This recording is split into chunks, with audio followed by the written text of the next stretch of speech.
حسن بصری رحمۃ اللہ علیہ کے زمانے میں ایک شخص تھے نوجوان، کھلی روزی اللہ پاک نے ان کو عطا فرمائی تھی، بھری جوانی میں ان کا انتقال ہو گیا۔ ان کا اکلوتا بیٹا تھا۔ بیوی نے سوچا مال متاع میرے پاس بہت ہے، اللہ پاک نے جوانی اور حسن بھی دیا ہے، مجھے اچھے سے اچھا رشتہ مل سکتا ہے، لیکن مجھے تو شوہر مل جائے گا، میرے بچے کو حقیقی باپ جیسی شفقت دینے والا نہیں ملے گا۔ لہٰذا اس نے اپنے بچے کے خاطر قربانی دی اور اپنے جذبات کو قربان کیا اور شادی نہیں کی۔ اور جو عورت اپنے بچے کی تربیت کی خاطر اپنی عزت کی حفاظت کرے اور نکاح ثانیہ نہ کرے، اس کو غازیہ بن کر زندہ رہنے کا ثواب ملتا ہے۔ اللہ کی شان، بچہ سونے کی چمچ منہ میں لے کے پیدا ہوا تھا، خوشحال باپ کے گھر میں، باپ کا سایہ اٹھ چکا، اب اس کو طرح طرح کے دوست مل گئے، لہٰذا انہوں نے گناہوں کے بازار، گناہوں کی چیزیں دکھانی شروع کی، اور یہ بچہ شراب اور شباب کے گناہ میں مصروف ہو گیا۔ اس کی والدہ اس کے لیے تڑپتی تھی، روتی تھی اور اس کے لیے دعائیں کرواتی تھی، لیکن یہ دن بدن بگڑتا جا رہا تھا۔ اور جب ایسی شراب اور شباب کے گناہ کا کوئی عادی بنتا ہے تو پھر ایڈز جیسی اور لاعلاج بیماریاں تو پھر آ گھیرتی ہیں آدمی کو۔ چنانچہ یہ بچہ بھی کسی مہلک مرض میں مبتلا ہو گیا، سوکھ کے کانٹا ہو گیا، بدن پیلا ہو گیا۔ ایک دن اس نے اپنی والدہ سے کہا، امی، حسن بصری رحمۃ اللہ علیہ اس وقت حیات تھے، کہ امی حسن بصری کے پاس آپ جائیے اور ان سے کہیے کہ وہ گھر پر آئیں اور مجھے توبہ کے کلمات پڑھا دیں۔ اور امی، میں آپ کی گود میں سوار ہو کے جا نہیں سکتا، اپنے قدموں پہ چل نہیں سکتا، بیمار ہوں، کمزور ہوں، لہٰذا حضرت کو زحمت دے کے گھر بلا لو۔ اور جب یہ چلنے لگی تو کہا، امی سنو، اگر آپ کے واپس آنے سے پہلے میری روح پرواز کر جائے، جیسے کہ مجھے آثار دکھ رہے ہیں، تو حسن بصری سے کہنا وہ میرے جنازے کی نماز بھی پڑھا دے۔ اب یہ عورت چادر لے کر، حجاب لے کر گئی حضرت حسن بصری کے پاس، دروازے پہ دستک دی۔ یہ وقت وہ تھا جس میں حضرت حسن بصری آرام کے لیے چادر جسم پہ اوڑھ رہے تھے، لیٹ رہے تھے۔ پوچھا، کون؟ حضرت میں آپ کی روحانی بیٹی فلاں بنت فلاں ہوں۔ کہا، کیسے آنا ہوا؟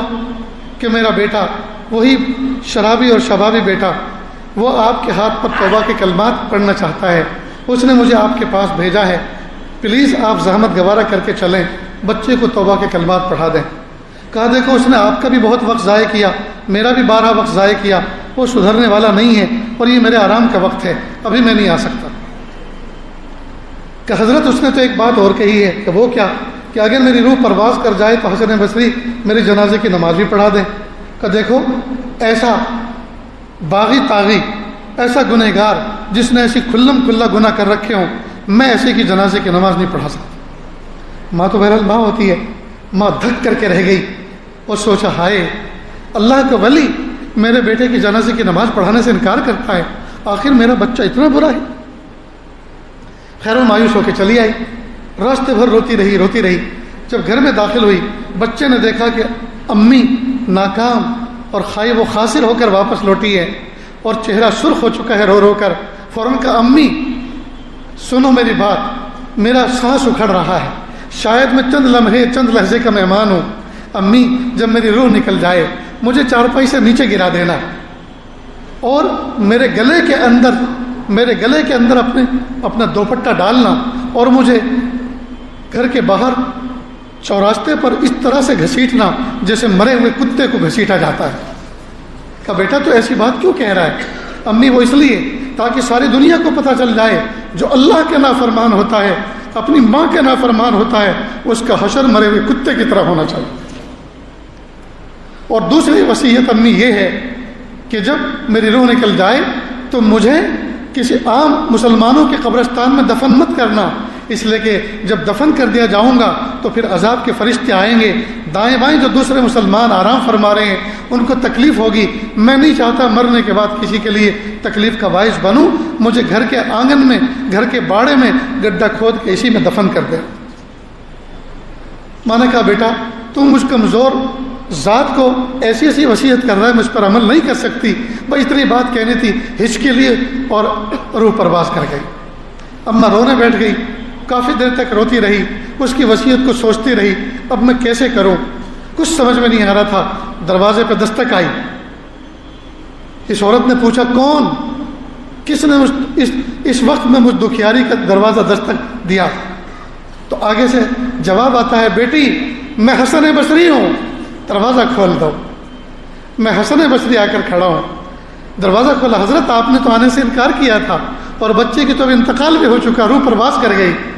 حسن بصری نے عجیب بات کہی، بیٹی تم تو چلی آئی تھی اور میں چادر اوڑھ کے سو گیا تھا، اللہ پاک نے مجھے الہام کیا حسن بصری تو میرا کیسا ولی ہے، میرے ایک ولی کا انتقال ہو رہا ہے اور تو اس کی جنازے کی نماز پڑھانے سے انکار کرتا ہے.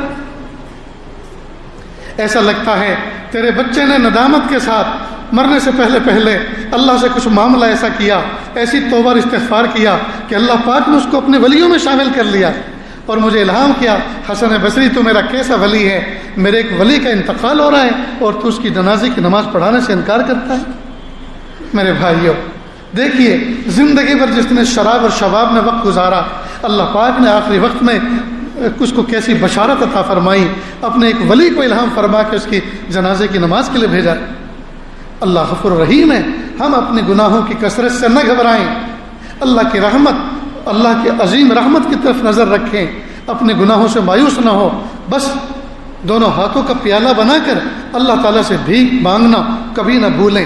ہمیشہ اللہ تعالیٰ سے اللہ میری توبہ، اللہ مجھے معاف کر دیجیے، اللہ مجھے معاف کر دیجیے.